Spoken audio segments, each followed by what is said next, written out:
बिस्मिल्लाहिर्रहमानिर्रहीम। सर्जरी का lecture number 32। आज हम डिस्कस करेंगे pancreatic adenocarcinoma. Pancreatic adenocarcinoma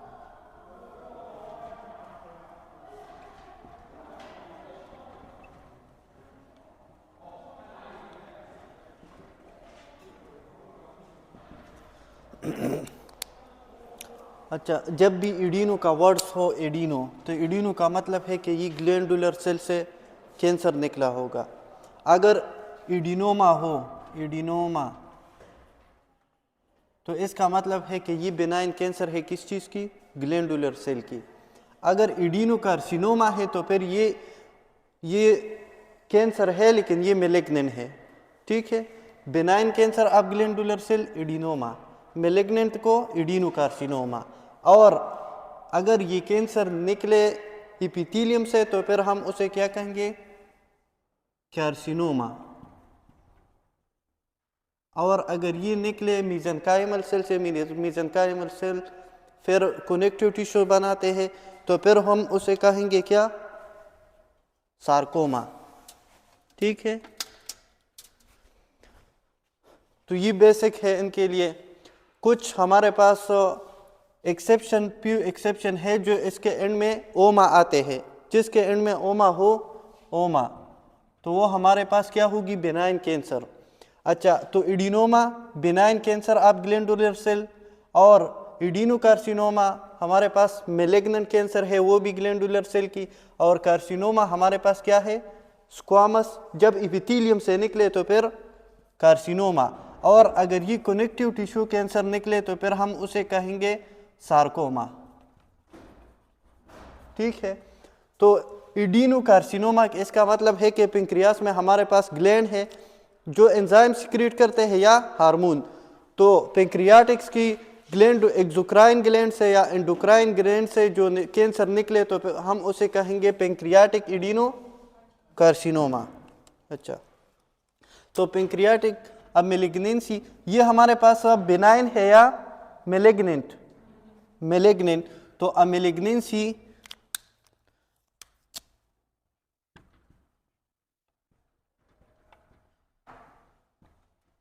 arise from glandular cells of pancreas। ठीक है, अब हमारे पास पेंक्रियास में दो टाइप के सेल्स है, एक है एंडोक्राइन और दूसरा एक्सोक्राइन। तो इसकी हमारे पास जो कैंसर है तो वो भी या तो एंडोक्राइन से निकलेगी या एक्सोक्राइन से। तो एक्सोक्राइन एडिनोकार्सिनोमा, और दूसरा हमारे पास क्या है? Endocrine adenocarcinoma.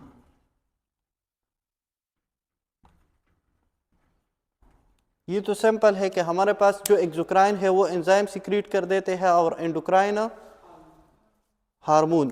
तो एंडोक्राइन हमारे पास जो एक्सोक्राइन मोस्ट कॉमन है या एक्सोक्राइन हमारे पास 85% होता है। तो मोस्ट कॉमन कौन सा है? एक्सोक्राइन। ज़्यादातर ये एक्सोक्राइन सेल से निकलेगी। अब देखो हमारे पास एक्सोक्राइन जो सेल है ये डक्टुलर सेल है और एसएनआर सेल है। ये हमारे पास अगर पेंक्रियास है तो पेंक्रियास में एक तो आइलेट्स ऑफ लैंगरहान है और दूसरा एसएनआर सेल है और इसमें डक्ट है और डक्ट में भी सेल्स है, तो डक्टुलर सेल है। तो एक्सोक्राइन की जो कैंसर है तो या तो ये निकलेगी किस चीज से? एसएनआर सेल से, और या निकलेगी हमारे पास डक्टुलर सेल से। तो फिर 90% ये निकलता है डक्टुलर सेल से। सिंपल है। पेंक्रियास में जो कैंसर हो तो वो तो या एंडोक्राइन हो गया एक्सोक्राइन। एक्सोक्राइन मोस्ट कॉमन है, ज़्यादातर जो कैंसर निकलते हैं तो वो एक्सोक्राइन है।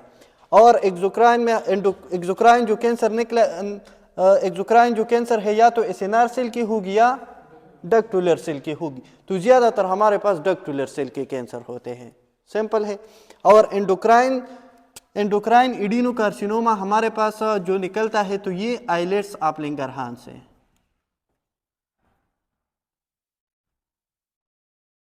तो इसका मतलब ये है कि पेंक्रियास में जो कैंसर होते हैं तो वो ज़्यादातर डक्टुलर सेल ऑफ द पेंक्रियास से निकलते हैं। अब लोकेशन के बेस पे हम ये किस तरह डिवाइड कर देते हैं location. Most common site for pancreatic cancer is head of pancreas या बॉडी या टेल, हेड। अच्छा, तो हेड ऑफ पेंक्रियास, दूसरा है बॉडी ऑफ पेंक्रियास,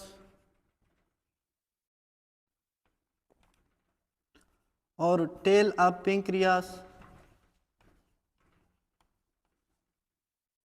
और इसके साथ साथ या ये कैंसर बॉडी में भी हो और टेल में भी और इसके साथ साथ हेड में, नो तो इसमें लिख ले टोटल पेंक्रियास, टोटल पेंक्रियास, ठीक है। अच्छा, ये हेड से निकलता है 60%, तो मोस्ट कॉमन साइट कौन सी है, हेड ऑफ पेंक्रियास। दूसरा बॉडी से जो निकलते हैं वो 15%, और टेल ऑफ पेंक्रियास से भी 15%, और 10% जो हमारे पास, तो वो सारे पेंक्रियास में कैंसर होते हैं। तो ये सिंपल है। मोस्ट कॉमन, तो इसमें लिख ले ये जो है 60% है तो मोस्ट कॉमन साइट।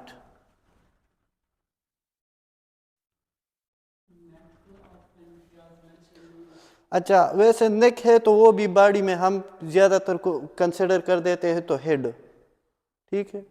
तो हेड ऑफ पेंक्रियास से 60%, बॉडी से 15%, टेल से 15%, और जो सारे पेंक्रियास में हो तो वो 10%, कभी कभार जो हमारे पास सारे पेंक्रियास में होते हैं।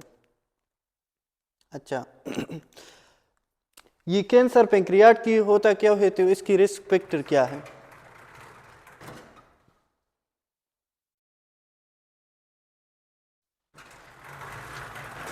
अच्छा, तो रिस्क फैक्टर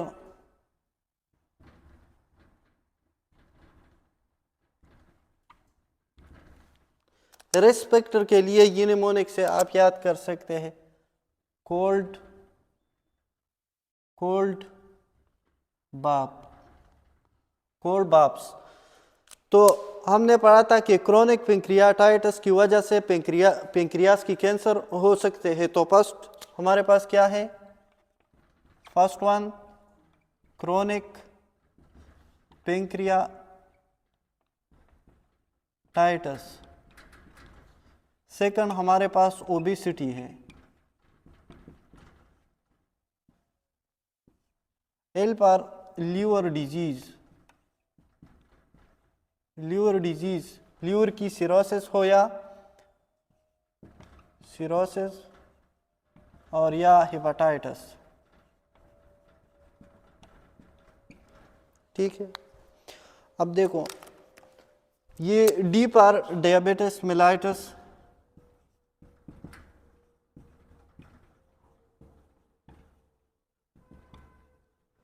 जब तक आपको निमोनिक याद ना हो तो एमसीक्यूज में आप ये आसानी से सॉल्व नहीं कर सकते, कौन कौन सी आप इसकी रिस्क फैक्टर आप याद कर लेंगे। तो बी पर कभी कभार बरका जीन में म्यूटेशन होती है, तो बरका जीन म्यूटेशन, अच्छा बरका जीन में म्यूटेशन जब हो जाए तो उसकी वजह से कौन सी कैंसर होती है, ब्रेस्ट कैंसर। तो मोस्ट कॉमन बरका जीन म्यूटेशन से ब्रेस्ट कैंसर होती है, लेस कॉमनली पेंक्रियाटिक कैंसर भी हो सकते हैं, तो इसमें लिस्ट ले लेस कॉमन, ठीक है। बरका टाइप 1 और बरका 2, तो बरका टाइप 2 जो है जीन तो वो मेल और फीमेल दोनों में कर सकते हैं, और बरका जीन 1 फीमेल में ब्रेस्ट कैंसर कर देते। तो बरका gene mutation less commonly pancreatic cancer उसकी वजह से होती है। और ए पर एज और एज हमारे अगर 60 ईयर से ज़्यादा हो तो पेंक्रियास की कैंसर की चांसेस ज़्यादा है। अगर पेंक्रियास में लीजन है, cystic lesion, pancreatic cystic lesion, तो ये इसकी वजह से भी कैंसर हो सकती है। और इस पर स्मोकिंग,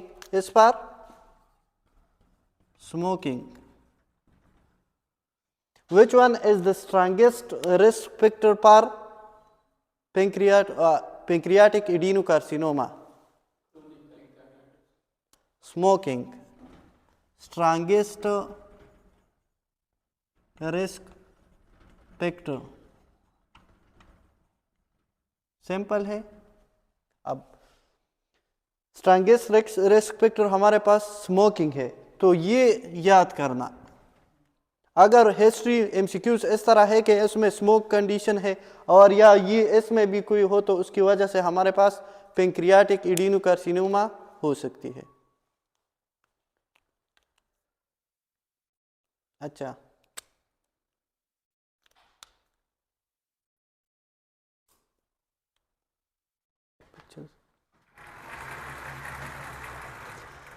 क्लिनिकल पिक्चर हमारे पास पेंक्रियास में क्या होगी?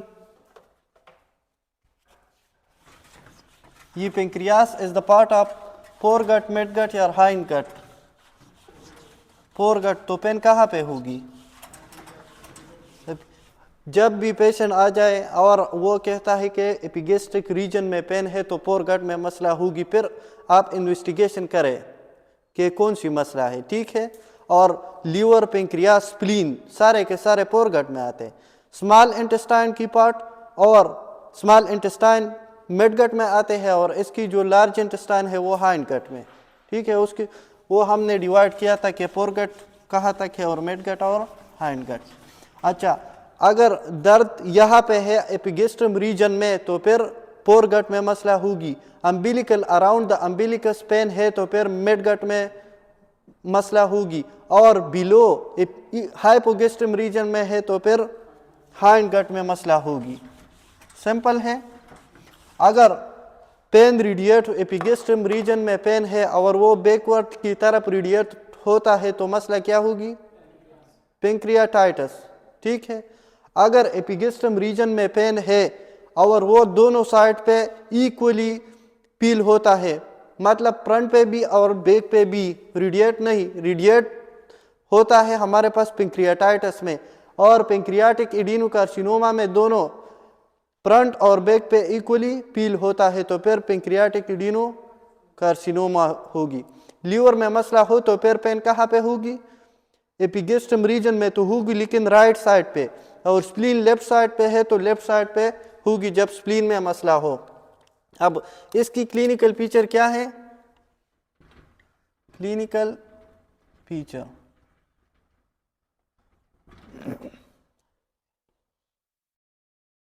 तो एपिगेस्ट्रम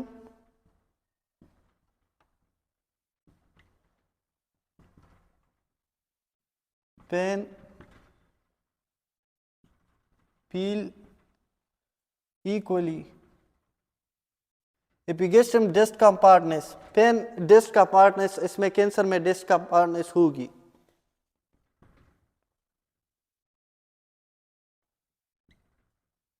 डिस्क कंपार्टनेस का मतलब है पीलिंग ऑफ अनवेल, ठीक है। पेन ज्यादातर पेंक्रियाटाइटिस में होती है, उसमें इन्फ्लेमेशन है तो वो स्ट्रांग पेन होगी, ये डिस्क कंपार्टनेस है। Epigastrium discomfortness feel equally on back side. अच्छा, दूसरा हमारे पास इसमें ये कैंसर है तो वेट लॉस होगी। कैंसर में क्या होगी? Weight loss. कैंसर में हमारे पास ट्यूमर निक्रोटिक फैक्टर बनते हैं और ट्यूमर निक्रोटिक फैक्टर एपेटाइट को डिक्रीज कर देते हैं और इसकी वजह से क्या होगी? Significant weight loss. तो इसमें क्या होगी? Significant weight loss. कैंसर में वेट लॉस क्यों होती है? Because of tumour necrotic factor. और तीसरा, ये पेंक्रियास में जब कैंसर हो तो पेंक्रियास में एबनॉर्मल सेल की इंक्रीज होगी तो पेंक्रियाटिक एंजाइम कम बनेगी तो एब्जॉर्प्शन होगी, एब्जॉर्प्शन डाइजेशन जब ना हो तो फिर एब्जॉर्प्शन भी नहीं होगी तो माल एब्जॉर्प्शन, या तो माल एब्जॉर्प्शन होगी तो इसका मतलब है स्टायाटूरिया। क्रॉनिक पेंक्रियाटाइटिस में भी स्टायाटूरिया होती है, इसमें भी स्टायाटूरिया। इसके साथ साथ ये हमारे पास अगर पेंक्रियास ये देखो,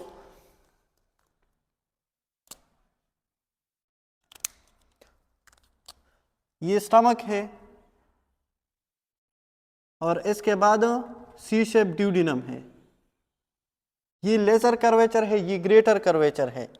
और इस साइड पे हमारे पास लीवर है, ये लीवर है, और ये ड्यूडिनम में पेंक्रियास है, ड्यूडिनम में पेंक्रियास पड़ा है। और इसकी जो टेल साइड है तो उस साइड पे स्प्लीन है। स्प्लीन का काम क्या है? Graveyard of RBC.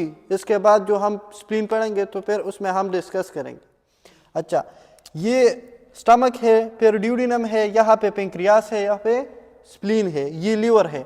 तो लीवर एनाटॉमिकली हम डिवाइड कर देते हैं पाल्सीफॉर्म लिगामेंट पे, और इनसे दो डक्ट आते हैं, एक लेफ्ट और एक राइट, दोनों मिलकर क्या बनाता है?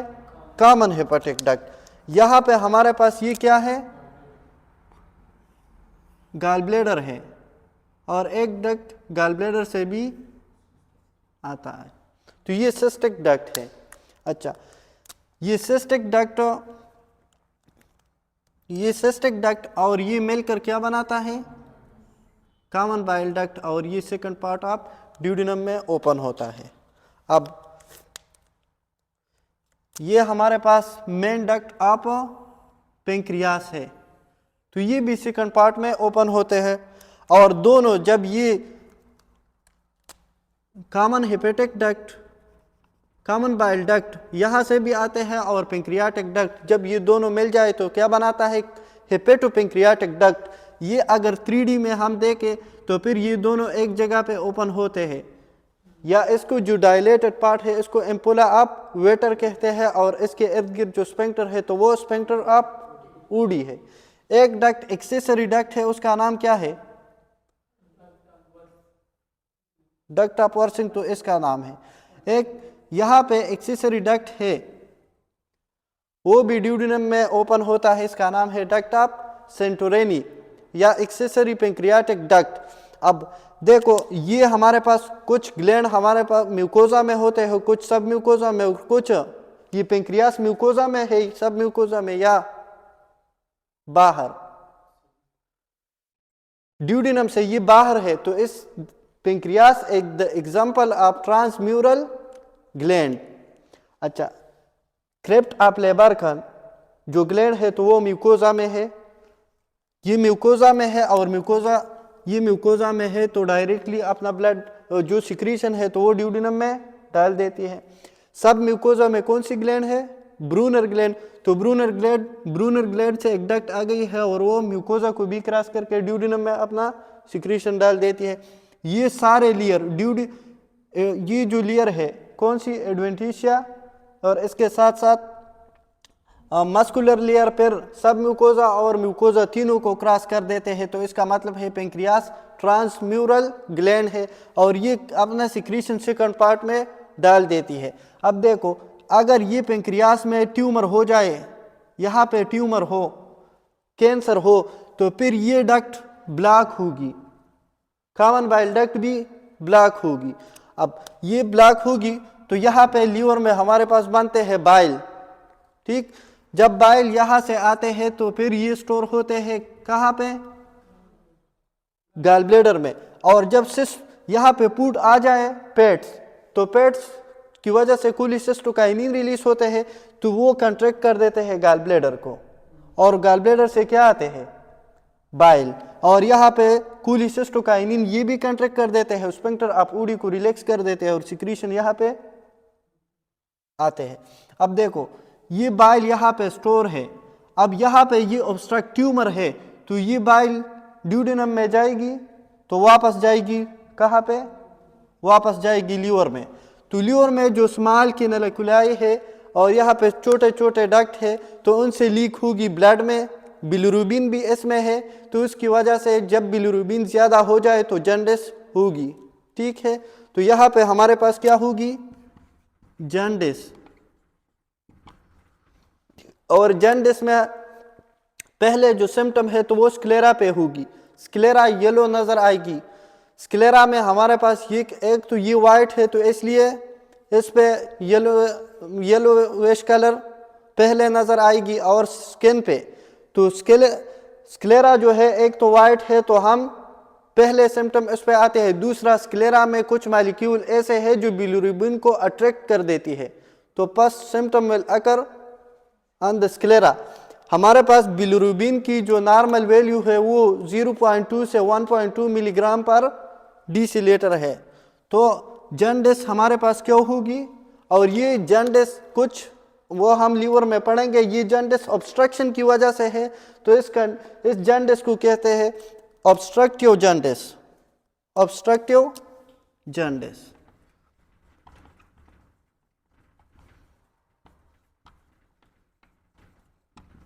सिंपल है। ये मसला तो ऑब्स्ट्रक्शन की वजह से है, तो ऑब्स्ट्रक्शन की वजह से है तो उसको ऑब्स्ट्रक्टिव जॉन्डिस कहते हैं।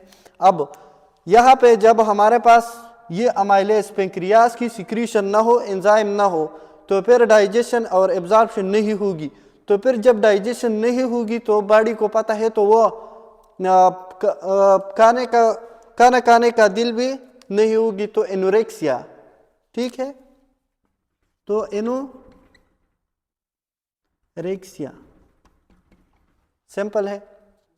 अच्छा, ये डायग्राम आपके जहन में याद हो कि फिर इसके लिए जो हम ट्रीटमेंट करते हैं तो किस तरह करते हैं, या इसकी सर्जरी किस तरह करते हैं। तो एपिगेस्ट्रम डिस्क का पार्टनेस ये तो सिंपल है, पेंक्रियास यहाँ पे है तो एपिगेस्ट्रम डिस्क का पार्टनेस होगी और पेन दोनों साइड पे इक्वली डिस्ट्रीब्यूटेड होगी।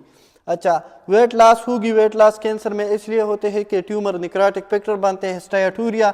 यहाँ पे जब एंजाइम ना हो तो फिर इसकी वजह से माल एब्जॉर्प्शन होगी, तो पेट्स होगी, पेट होगी, स्टूल में क्या होगी, पेट, तो स्टायटूरिया। जॉन्डिस ऑब्स्ट्रक्टिव जॉन्डिस होगी, उसका मैकेनिज्म हमने पढ़ा, और इसके साथ साथ एनोरेक्सिया। ठीक है, एनोरेक्सिया में लिख ले डिक्रीज एपेटाइट। अच्छा, कुछ साइन होते हैं जो जिससे हम ये पता लगा सकते हैं कि ये पेंक्रियाटिक एडिनोकार्सिनोमा है या नहीं है। बिलिरुबिन की नॉर्मल वैल्यू, अगर बिलिरुबिन की नॉर्मल वैल्यू क्या है, 0.2 से 1.2 मिलीग्राम पर डेसीलीटर, ये नॉर्मल वैल्यू है। अच्छा, अगर 1.2 से बिलिरुबिन के लेवल ज्यादा हो जाए तो फिर उस कंडीशन को क्या कहते हैं, उसको हाइपर बिलिरुबिनीमिया। अगर स्पेसिफिक मकदार से बिलिरुबिन की लेवल ज़्यादा हो जाए, तो अगर वो सिम्टम आ जाए 2-3 मिलीग्राम पर डेसीलीटर कंबाइन या 2 मिलीग्राम पर डेसीलीटर की से जब भी इसकी लेवल चाहिए तो वो हम डिस्कस करेंगे जब लीवर पढ़ते हैं, तो फिर जॉन्डिस होगी। अगर 1.2 से ज़्यादा हो जाए तो फिर हाइपर बिलिरुबिनीमिया है, लेकिन वो जॉन्डिस नहीं है जब तक सिम्टम ना हो।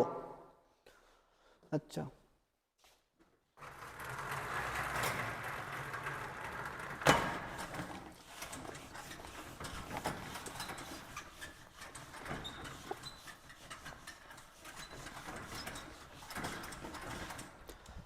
इसमें हमारे पास एक होते हैं कोरवाइजर साइन और दूसरा ट्राउजू साइन।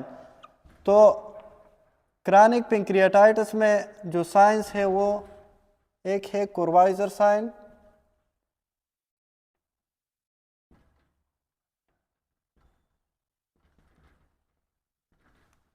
तो कोरवाइजर साइन क्या है, कोरवाइजर साइन हमारे पास पाल्पेबल enlarged gallbladder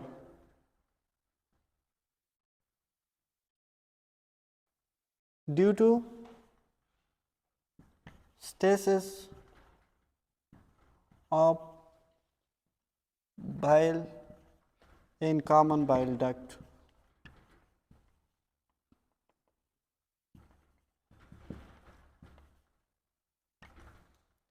सिंपल है। अच्छा, इस डायग्राम को देखें। अगर ये पेंक्रियास में ट्यूमर है तो फिर ये कॉमन बाइल डक्ट ऑब्स्ट्रक्ट होगी, तो ये बाइल वापस जाएगी। जब बाइल वापस जाएगी तो ये यहाँ पे जो डक्ट है, जो गॉल ब्लैडर में जो डक्ट है, तो ये इसकी वजह से जो गॉल ब्लैडर है वो डायलेट होगी, इनलार्ज होगी, तो वो हम फिर पाल्पेट कर सकते हैं। अगर हम इस जगह पे फिर हाथ रखें तो हमें पता चलता है कि गॉल ब्लैडर की इन्फ्लेमेशन तो नहीं होगी, उसकी इनलार्ज नहीं होगी। इन्फ्लेमेशन अगर सेल की साइज इंक्रीज, सेल की जो इनलार्जमेंट हो जाए तो फिर वो इन्फ्लेमेशन है। इसमें ये बाइल वापस जाती है तो कॉमन इसकी जो डक्ट है तो उसमें जो फ्लो की वजह से या the backward flow of the bile की वजह से उसकी इनलार्जमेंट हो गई है, तो ये हमारे पास पेनलेस है। इन्फ्लेमेशन इसमें नहीं है, तो इसमें painless palpable enlarged gallbladder due to stasis of bile in the common bile duct, इस साइन को कहते हैं कुर्वाइजर साइन। सिंपल है। और ये हमारे पास पेन। अच्छा, एक बात कि स्टोन जब ऑब्स्ट्रक्ट हो जाए तो उसमें कुर्वाइजर साइन होगी। अच्छा, वो पेनफुल होगी। पेनफुल इसलिए होगी, यहाँ पे हमारे पास स्मूथ मसल है। स्मूथ मसल का कमाल ये है, जब इसमें कोई लेजन हो तो फिर ये लेजन पे कंस्ट्रक्ट होती है, कंस्ट्रक्ट, तो इसका मतलब है तो फिर कुछ जब ये कंस्ट्रक्ट हो जाए तो पेन होगी, और फिर कुछ देर बाद ये रिलैक्स होते हैं वापस तो पेन ख़त्म होगी, तो कुली की पेन होगी इसमें। तो इसमें जो बाइल तो वापस जाएगी, बाइल वापस जाएगी तो, लेकिन इसमें पाल्पेबल गॉल ब्लैडर नहीं होगी। ये जो गॉल ब्लैडर है और यहाँ पे स्टोन ऑब्स्ट्रक्ट है कॉमन बाइल डक्ट में, तो ये लॉन्ग टर्म से है। शॉर्ट टर्म से अगर ये ऑब्स्ट्रक्ट है तो फिर तो गॉल ब्लैडर इनलार्ज नहीं हो सकते। और अगर लॉन्ग टर्म के लिए ये ऑब्स्ट्रक्ट है, यहाँ पे स्टोन है, तो ये बाइल वापस जाएगी और उसकी इनलार्जमेंट होगी। जब यहाँ पे तो इसकी इन्फ्लेमेशन होगी, इसकी इन्फ्लेमेशन की वजह से हमारे पास ये स्टोन है। क्रॉनिक यहाँ पे लॉन्ग टर्म से ये स्टोन है, तो फिर जब इन्फ्लेमेशन हो तो एडाप्टिव मैकेनिज्म में सेल क्या बनाते हैं, फिब्रोसिस, कोलेजन, तो इसकी वजह से ये गॉल ब्लैडर श्रिंक होगी। ठीक है, तो कुर्वाइजर साइन हमारे पास इन्फ्लेमेशन की वजह से नहीं है, किस चीज़ की वजह से है, डायलेशन है बाइल की वजह से। ये स्टेसिस का मतलब है stoppage of bile in the common bile duct, और बाइल वापस जाएगी तो उसकी वजह से इनलार्जमेंट होगी। अच्छा, दूसरा जो साइन है तो वो है ट्राउजू साइन।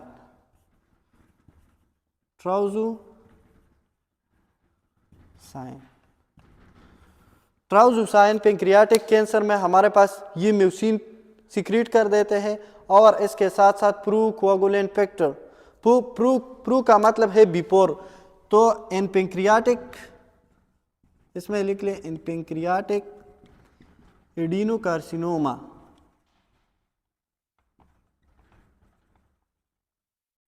ये क्या सिक्रीट कर देते हैं, secrete mucin and procoagulant factor. Procoagulant factor का मतलब है कि ये एक्टिवेट कर देता है coagulant factor. Procoagulant factor ये फिर क्या कराता है, एक्टिवेट। प्लेटलेट्स का काम क्या है, एग्रीगेशन एंड कोआगुलेंट फैक्टर। हमारे पास ब्लड में क्या होते हैं, क्लॉटिंग फैक्टर। तो ये कोआगुलेंट फैक्टर या क्लॉटिंग फैक्टर ये एक्टिवेट कर देते हैं, तो फिर इसकी वजह से क्या होगी? Clot formation. Clot formation simple है। अच्छा, तो ट्राउज़ोसाइन में हमारे पास इन पैंक्रियाटिक एडेनोकार्सिनोमा ये सिक्रीट कर देते हैं कोआगुलेंट फैक्टर, और कोआगुलेंट फैक्टर की वजह से ये क्लॉटिंग फैक्टर एक्टिवेट होगी और उसकी वजह से क्लॉट फॉर्मेशन होगी। ये वेन में ज़्यादातर ये क्लॉट होगी या आर्टरी में? वेन में। तो ये इसका मतलब है कि इसमें माइग्रेटरी थ्रोम्बोफ्लेबाइटिस ये हमारे पास अगर वेन है, यहाँ पे इसमें क्लॉट बन जाए तो फिर ये फ्लूइड, ये यहाँ पे जो ब्लड की फ्लो है तो वो होगी नहीं होगी, तो इसकी वजह से इन्फ्लेमेशन होगी। तो inflammation of when is called phlebitis, और ये थ्रम्बस की वजह से है तो थ्रोम्बोफ्लेबाइटिस। तो हर वेन में हमारे पास क्या बनेगी? ये एक्टिवेट क्लॉटिंग फैक्टर, तो वेन में हमारे पास क्लॉट बनेगी। तो हम जो वेन सुपरफिशियल है तो उसमें हम क्लॉट देख सकते हैं, और जो डीप है, डीप वेन थ्रोम्बोसिस मतलब तो वो तो हम नहीं देख सकते। तो ट्राउज़ोसाइन में हम देखेंगे जो सुपरफिशियल वेन है तो उसमें हमारे पास क्लॉट होगी। तो सुपरफिशियल वेन कौन कौन सी है? अपर लिम्ब में हम देखें तो cephalic vein, basilic vein, median cubital vein, और लोअर लिम्ब में great saphenous vein, short saphenous vein. तो इसमें हमारे पास सिफालिक वेन, दूसरा बेसिलिक वेन, और तीसरा शॉर्ट सपेनस वेन,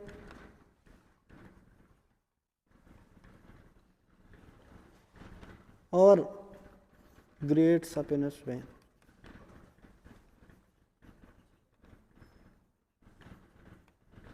सिंपल है।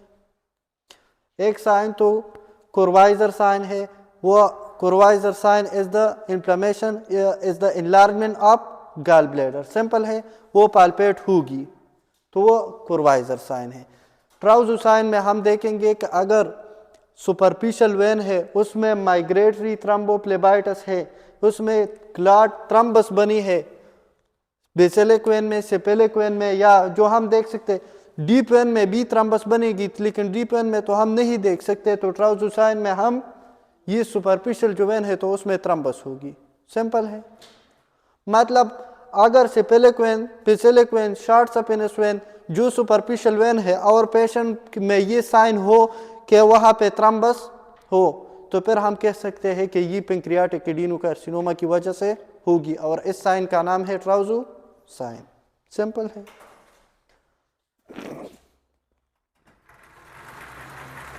अच्छा,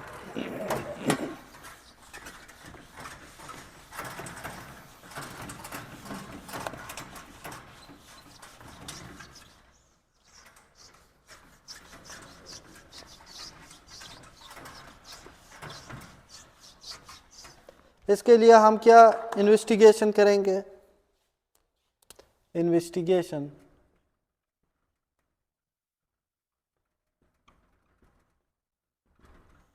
सारे इन्वेस्टिगेशन, सारे सिम्टम तो कोई याद नहीं कर सकता। मतलब अगर एमसीक्यूज है या क्लिनिकल केस है तो कुछ इन्वेस्टिगेशन से आपको पता चलेगा, कुछ सिम्टम से और कुछ साइन से, फिर आप कह सकते हैं कि ये पैंक्रियाटिक एडेनोकार्सिनोमा होगी। तो इन्वेस्टिगेशन हम इसके लिए क्या करेंगे? इन्वेस्टिगेशन इसमें हम लीवर फंक्शन टेस्ट करेंगे। जॉन्डिस हो गया तो liver function test LFT, liver function test. अगर लीवर फंक्शन टेस्ट में हमारे पास क्या होगी? Increase bilirubin. ठीक। अच्छा, और दूसरा इसके लिए हम सीटी स्कैन करेंगे, तो सीटी स्कैन से पता चलेगा कि बिलियरी ट्रीज में क्या मसला है। तो ये गोल्ड स्टैंडर्ड है, ये गोल्ड स्टैंडर्ड है। अच्छा, और ये एनहेंस कंट्रास्ट, इसमें हम क्या डालते हैं, कलर, कंट्रास्ट एनहेंस्ड, तो फिर साफ नज़र आएगी सीटी स्कैन पे। इसके लिए फिर हम MRCP या ERCP करेंगे।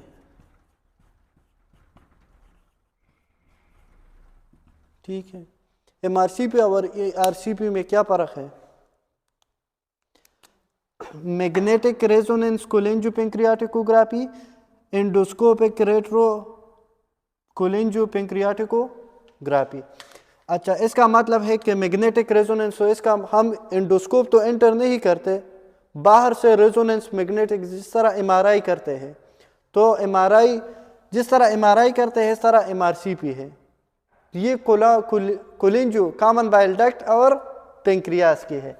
और इस तरह एंडोस्कोपिक में हम एंडोस्कोप एंटर कर देते हैं, और फिर वो जो एंडोस्कोप है, रेट्रो का मतलब है रिवर्स, तो फिर वो मतलब जो एंडोस्कोप हम कितना एंटर करेंगे, 25 सेंटीमीटर एसाफिगस है, फिर स्टमक, और फिर इसके बाद ड्यूडिनम। तो ड्यूडिनम में फिर हम एंडोस्कोप तो हम रोटेट कर सकते हैं कि कौन सी डायरेक्शन में रोटेट करना है। ठीक है, तो फिर ये रिवर्स डायरेक्शन में कहाँ पे, ये कॉमन बाइल डक्ट और पेंक्रियाटिक डक्ट में, तो इसका नाम है एंडोस्कोपिक रेट्रोग्रेड कोलेंजियो पेंक्रियाटिकोग्राफी। और ये मैग्नेटिक रेजोनेंस ये इससे एडवांस है। ठीक है, इसके लिए हम कैंसर में हमारे पास ट्यूमर बनते हैं, और फिर हम ट्यूमर चेक करेंगे, तो ट्यूमर मार्कर। अच्छा, पेंक्रियाटिक एडिनोकार्सिनोमा में कौन सी मार्कर होगी, CA19, यस, CA19 कैंसर 99, ये अगर हम चेक करें ट्यूमर मार्कर हो तो फिर हमें पता चलेगा कि ये पेंक्रियाटिक एडिनोकार्सिनोमा है। अच्छा, इम्पोर्टेंट ये ट्यूमर मार्कर अपने साथ लिख ले के कौन कौन सी किस कंडीशन में होगी। तो अल्फा पीटो प्रोटीन या AFP, इसके लिए जो ट्रिक है वो HTO है, HTO, H पर HCC, hepatocellular carcinoma, hepatocellular carcinoma, और T पर टेस्टिकुलर जर्म सेल कार्सिनोमा, और O पर ovary germ cell carcinoma, ovary germ cell carcinoma. Simple है। अच्छा, एक हमारे पास तो है CA19, ये कहाँ पे होते हैं, पेंक्रियाटिक एडिनोकार्सिनोमा। ठीक है, दूसरा हमारे पास है CA125, ये कहाँ पे होगी, ओवरी कार्सिनोमा, ओवरी, और इसके साथ साथ पेलुपियन ट्यूब,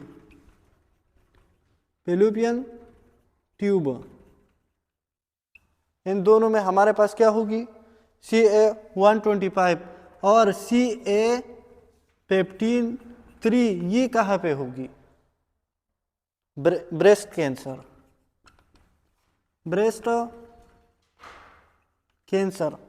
और इसके साथ साथ हमारे पास कैल्सिटोनिन कहाँ पे होगी, ये तो सिंपल है, मेडुलरी थायराइड मेडुलरी कार्सिनोमा, तो थायराइड मेडुलरी कार्सिनोमा, सिंपल। अच्छा, तीसरा हमारे पास इसके साथ साथ है CEA, cancer chorio embryonic antigen, chorio embryonic antigen. तो ये CA हमारे पास कहाँ पे होगी? Chorio embryonic antigen colorectal cancer, colorectal cancer. और इसके साथ साथ अच्छा, ये इंपॉर्टेंट ट्यूमर मार्कर है। Alpha P2 protein, CA19-9, CA125, CA पेप्टीन 3, calcitonin और CEA। ठीक है। अच्छा, एक होता है हमारे पास बीटा HCG। ये कहाँ पे होते हैं? Chorio carcinoma, chorio carcinoma.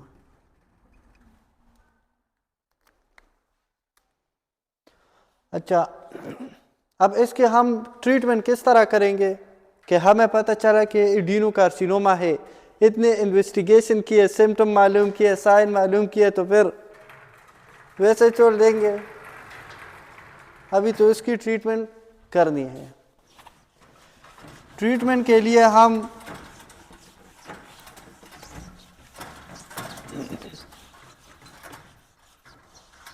अगर पेंक्रियास की हेड में कैंसर है तो कौन सी अच्छी तरीका है जिससे हम इसकी सर्जरी करते हैं?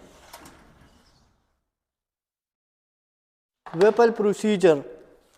एक होते हैं वेपल ट्रायड और एक होते हैं वेपल डिजीज।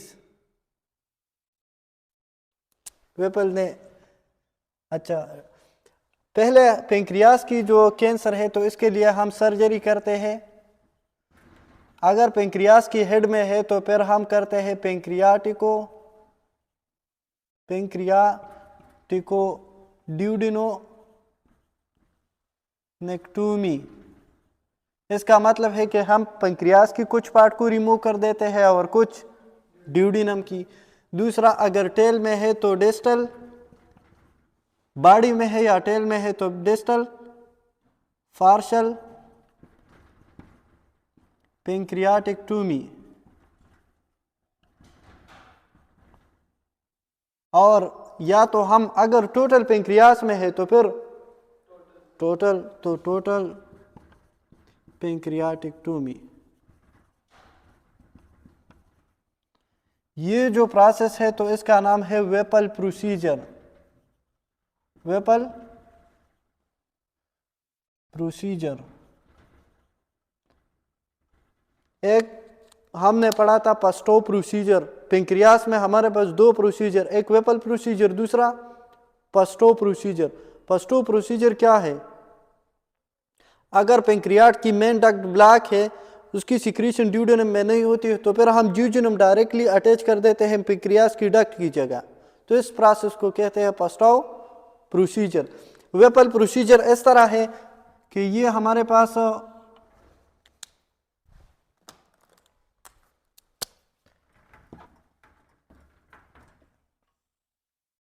ये स्टमक है और ये लीवर है। ठीक है, यहाँ पे पेंक्रियास है।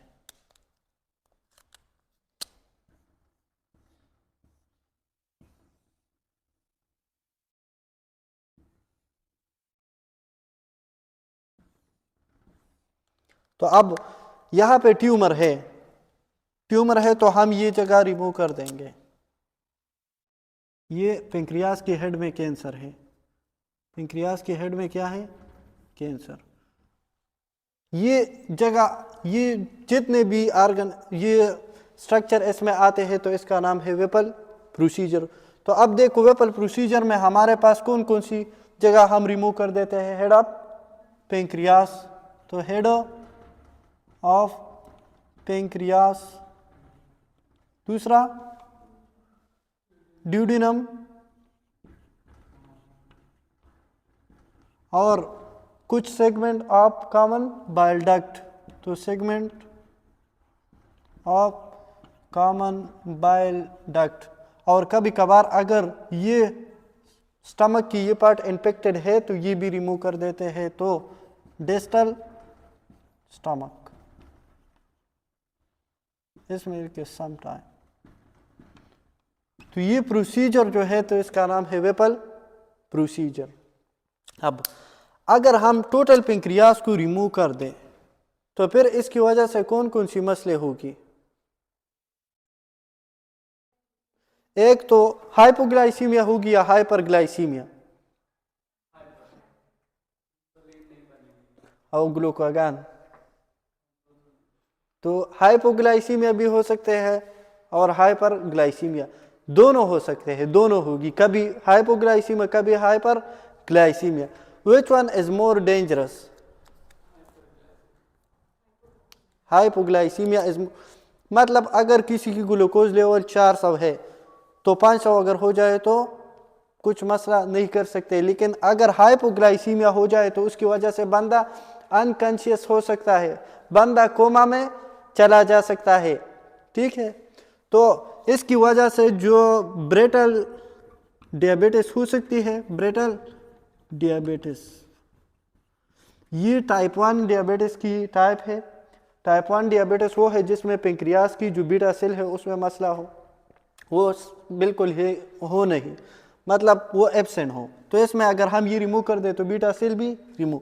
और इसका दूसरा नाम लिबाइल डियाबिटिस, लिबाइल डियाबिटिस भी उसे कह सकते हैं। ब्रेटस डियाबिटिस वो है जो हम कंट्रोल नहीं कर सकते, अगर हम इंसुलिन दे दे तो फिर उसकी इंसुलिन की वजह से ही कम होगी, नहीं कर सकते, तो उसका नाम है ब्रेटल डियाबिटिस। तो इसका मतलब है टोटल पेंक्रियाटिक्टोमी की वजह से हाइपोग्लाइसीमिया भी हो सकती, हाइपोग्लाइसीमिया एंड और कभी कभार हाइपरग्लाइसीमिया होगी, और हाइपोग्लाइसीमिया की वजह से ब्रेटल डायबिटिस हो सकते हैं। और इसमें लिख ले हार्ड टू कंट्रोल, सिंपल है, हार्ड टू कंट्रोल, तो इसका नाम है ब्रेटल डायबिटिस। अच्छा, तो फिर इसके लिए जो डायबिटिस के पेशेंट हो और वो इंसुलिन लेते हैं तो इंसुलिन नॉर्मल उसकी जो लेवल है तो वो नॉर्मल लेवल से भी कम कर सकते हैं, तो फिर वो बंदा कोमा में चला जा सकता है। तो बेस्ट क्या है? बेस्ट ये है कि बिस्किट का है या चीनी का है। ठीक है, तो advice the patient, the diabetic patient to keep sugar or biscuit with himself या herself। अच्छा, इसमें हम वेपल प्रोसीजर है, वेपल ट्राइएड क्या है? वेपल ट्राइएड, अच्छा दूसरे लिखता हूं, ये पिक्चर दो वापस।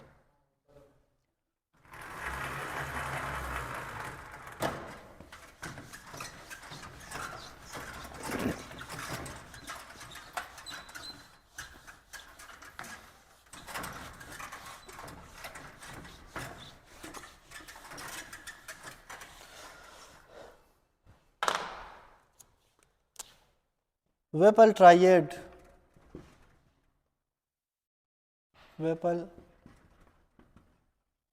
वेपल ट्राइएड इंसुलिनोमा में होगी। इंसुलिनोमा तो इसमें इंसुलिन ज़्यादा बनेगी। तो इसमें 3 चीज़ें हैं, अगर हमारे पास क्या होगी? हाइपोग्लाइसीमिया, और हाइपोग्लाइसीमिया की वजह से क्या होगी? हाँ, तो ये सिम्टम है, तो symptom of hypoglycaemia, symptoms of hypoglycaemia मतलब डिजीनेस होगी। अगर ब्रेन को ग्लूकोज की सप्लाई कम है तो ब्रेन काम करेगी नहीं, तो डिजीनेस। ठीक है, इस तरह लेथार्जी होगी, वीकनेस होगी। और तीसरा सिम्टम ऑफ हाइपोग्लाइसीमिया, तीसरा अगर हम इसको शुगर दे दे तो will improve by taking glucose, इसको कहते हैं वेपल ट्राइएड। तो अच्छा, ये हम इससे याद कर सकते हैं लो निमोनिक से। ठीक है, लो से याद कर, लो ग्लूकोज और इसके साथ साथ अच्छा W पर विल, और इसकी सिम्टम ऑफ ऑब्जर्व सिम्टम, इसके लिए लिख ले ऑब्जर्व। तो एल पर low glucose, observe symptom of glucose, और डब्ल्यू पर will improve by taking glucose, इसका नाम है वेपल ट्राइएट। और वेपल डिजीज क्या है? वेपल डिजीज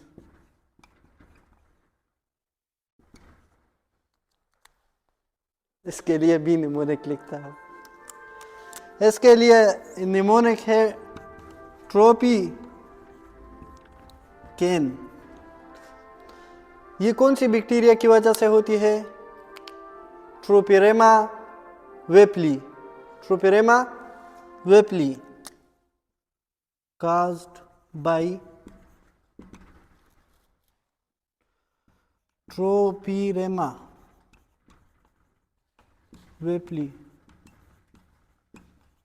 ये बैक्टीरिया का नाम है। और ये ग्राम पॉजिटिव है या ग्राम नेगेटिव? तो ये ग्राम पॉजिटिव है, ये ग्राम पॉजिटिव है। अच्छा, तो ट्रोपी पर ट्रोपिरेमा वेपली, सी पर कार्डियक सिम्टम, सी पर कार्डियक सिम्टम, सिम्टम, ए पर आर्थ्रल्जिया, ए पर आर्थ्रल्जिया, और एन पर न्यूरोलॉजिक सिम्टम, एन पर न्यूरोलॉजिक सिम्टम। ये पास्ट स्टेन पॉजिटिव है, मतलब पास्ट स्टेन हमारे पास क्या है? फास्ट पास स्टेन पॉजिटिव। ये वो बैक्टीरिया कुछ पंजाई और पंजाई या जिसमें ग्लाइकोजन ज्यादा हो, तो ये जो बैक्टीरिया है, तो ये बैक्टीरिया की जो सेलवाल है वेपल ट्रोपिरेमा वेपली की, तो इसके बैक्टीरिया के सेलवाल में ग्लाइकोप्रोटीन ज़्यादा है। तो ग्लाइकोप्रोटीन ज़्यादा है तो उसकी वजह से ये पास्ट स्टेन पॉजिटिव है। और इसमें मतलब ये बैक्टीरिया है, तो ये बैक्टीरिया इन्फेक्ट कर देते हैं इंटेस्टाइन, ठीक है। तो इंटेस्टाइन में जब ये बैक्टीरिया किल कर देती है मैक्रोपेजेस, तो इसमें पोमी सेल मैक्रोपेजेस होगी, पोमी मैक्रोपेजेस, पूमी मैक्रोपेजेस इसलिए होगी कि ये पास्ट स्टेन पे पॉजिटिव होगी, ये मैक्रोपेज जो है। तो इसमें ये बैक्टीरिया में ग्लाइकोप्रोटीन के लेवल ज़्यादा है, तो इसका मतलब है ये स्टेन पंजाई में पॉजिटिव होगी, और ग्लाइकोप्रोटीन बैक्टीरिया ग्लाइकोप्रोटीन या ग्लाइकोजन रिच जिसमें हो, तो उसकी वजह से ये पास्ट पॉजिटिव होगी। अच्छा, तो इसके लिए हम, और इसके साथ साथ कुछ अच्छा माल एब्जॉर्प्शन होगी, डायरिया और इंटेस्टाइन ये अफेक्ट कर देते हैं, तो माल एब्जॉर्प्शन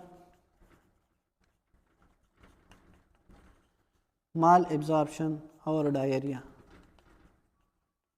स्टाइटोरिया डायरिया होगी। ये स्टूल, ये पेट जो है, तो ये वाटर को एब्जॉर्ब करेगी, तो उसकी वजह से डायरिया होगी। सिंपल है।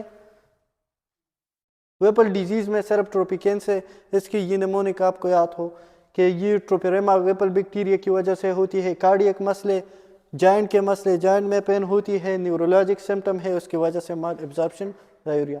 और इसमें पोमी सेल मैक्रोपेजेस होती है lamina propria of the intestine में। अच्छा, वेपल ट्राइएड में तो ये तो सिंपल है, लो निमोनिक से याद रख के, लो ग्लूकोज हो तो लो ग्लूकोज की वजह से उसकी सिम्टम भी होगी, और ग्लूकोज दे दे तो सिम्टम ख़त्म, ये ट्राइएड है, सिंपल है। अच्छा, और वेपल प्रोसीजर वो है जो हम पेंक्रियास के हेड को रिमूव कर दे, और इसके साथ साथ ड्यूडिनम को, तो इस पेंक्रियाटिक ड्यूडिनोक्टोमी को हम वेपल प्रोसीजर कहते हैं।